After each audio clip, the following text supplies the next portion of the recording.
Hey, thanks for stopping by today. I just wanted to run by you real quick. We're about to show you the video of the rooster processing, and it does get a little graphic after a few minutes. I just wanted to warn you. And if you like this video, be sure to like and subscribe and comment below if you have anything to say. And I'll see you guys in the next video. Thanks. This is survival. This is the first day, and I wasn't expecting to have to do this because I wanted to show you guys some other things, but this is what we're doing. Got the gorilla cart here loaded up because we're going to go to a water source. So I got this cast iron pot here, and it's super heavy, and I'm going to have to carry it way out there to get to some water. And then I've got 3 containers, a gut bucket. Well, actually, this is going to be a feather bucket because I want to keep my guts separate. And then I'm going to put the guts in here. And this, I'm going to put some water in that one, because I'm not going to be washing my hands off in my pond because that's what my water source is. I don't want a bunch of guts or blood in the water where I'm going to be getting my water and boiling it to drink. Alright, let's take off. So as you can see back here, before we even take off, we've already got the interference team running. We're going down to the pond, and I've got the equipment. We just got to get this done fast. You shouldn't work on dead birds. It's just survival.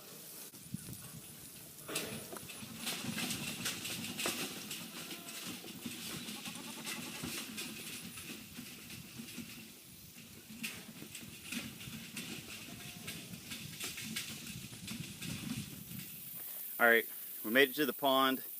What I've got behind me is this cast iron cauldron, I guess you could call it. What I'm going to do is get over here in the pond with one of these buckets right here, fill it up. Before I do that, we're going to gather firewood. So let me get some firewood together. I'll be right back and fire it up.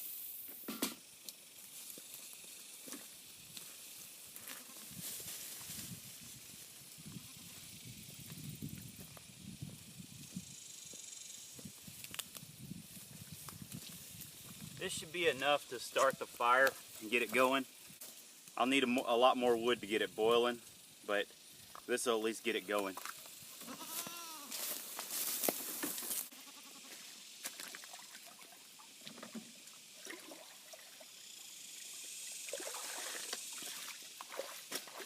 This is not all we need, but it's some water to put in there, and then we'll get it boiling.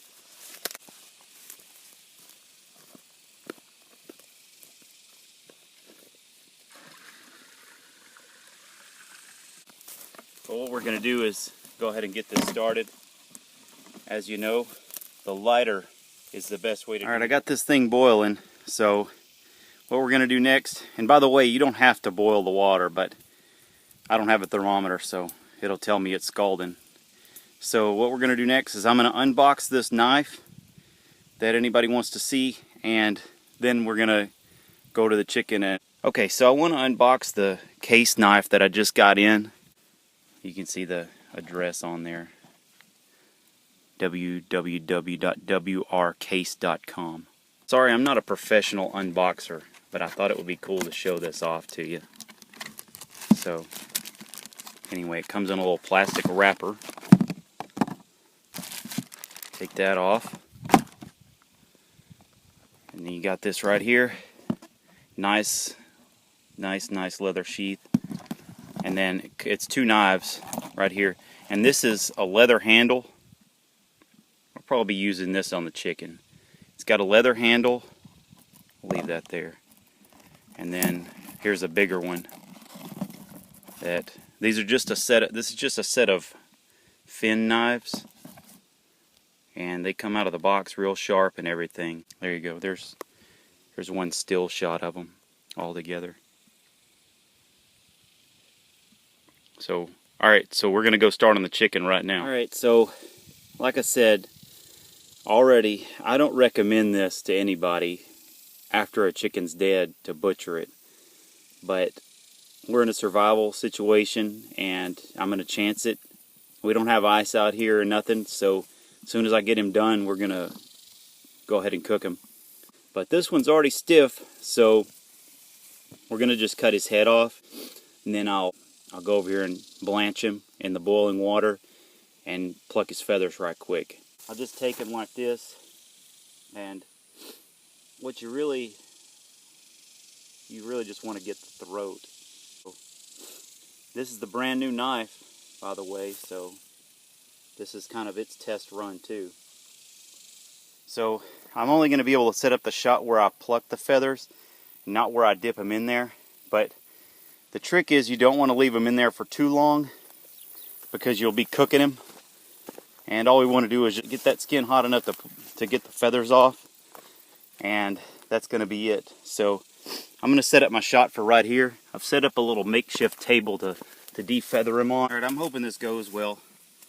I'm being attacked by goats right now. They're in the area, so if you see one run by, I'm just under siege. All right, so here's the wing. I'm just gently pulling at the feather. Comes right out. It's supposed to go pretty fast, so you just start pulling feathers as fast as you can. It's not an easy job. It's not a clean job. You just pull them all. Just start pulling them.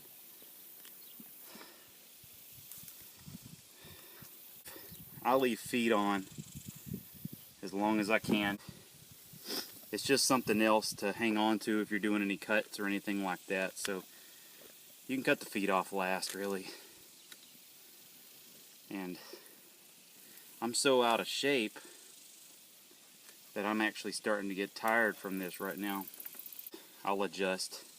It's only the middle of July in Texas. I wish I had a better angle on the camera so that I could just hold it right up and do it every time, all over. But you get the picture here. You just start pulling them. When one arm gets tired, just keep pulling. So I'll see you in just a minute. All right. Now, I've pretty much got him plucked, but let me hold him up a little closer. You see those little hairs? Looks like he needs a shave. What we're gonna do is, that needs flames to get rid of it.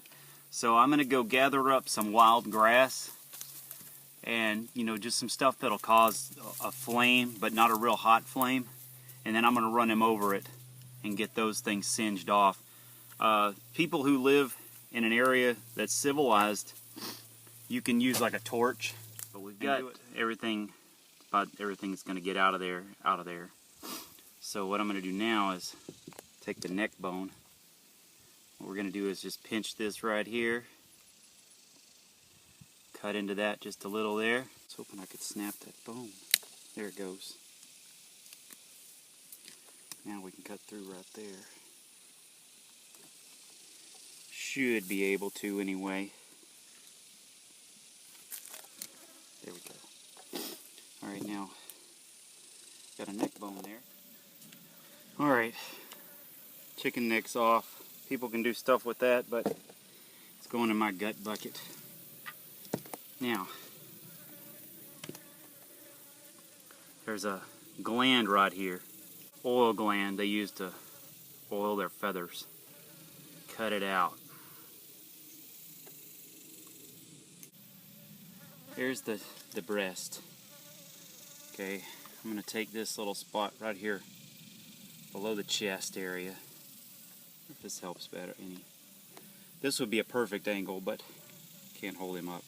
Either way, right here, this little area, it's got some looseness. I'm going to cut this. I know my hand's blocking the way. Just pinching it up and cutting into it until I can see some kind of an opening, kind of some wide open space through the fat layer. A lot of this can be done by hand, of course, and I think what's happened is he's kind of swelled up a little in here because he's been dead for so long. So, absolutely new territory. But guts are not good for you. So, let me get it all out of here. That's what you got to pull loose. Everything in here.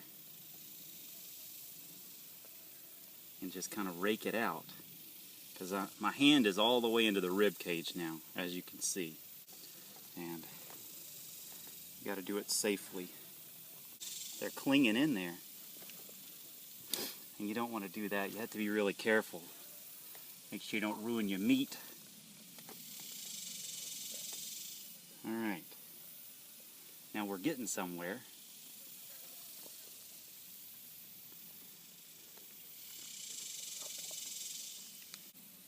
I don't know what I've got now, but I've got some parts that don't need to be in there. Oh, that's the lungs. Now, what we don't want is having these guts that are hanging out. We don't want them busting in there. Let's just be very careful in cutting.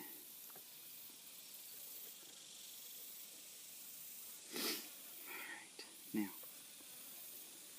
basically, what we're going to try to do is cut around his butt. I know the visuals aren't so great on this one, but what we want to do is cut around that butt right there. This is one of those things where you want to be as precise as possible, but you definitely don't want to be greedy with your meat and the butt. You just let the butt go. You know, that's my opinion. It's better than ruining your meat. And all the energy I've expended today, hopefully will come back from this meat. That's what I'm hoping for. This is fat right here. I hate to let that go. Somehow I'm going to make a use of it. It's really going to be fishing bait, just so y'all just know this guts and the guts and stuff. All right. Now, if you want a liver or something, you can get it off of here. But for me, it's all going away. This is the heart, I believe I'm getting. There's something in here still. That's my point.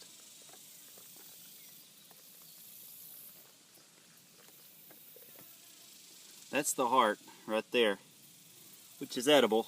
My next move is chopping his legs off and cooking him. That's what's happening next. Let's cut back here. Goes right through there. Wow. Cut right through there. Cut a little right there.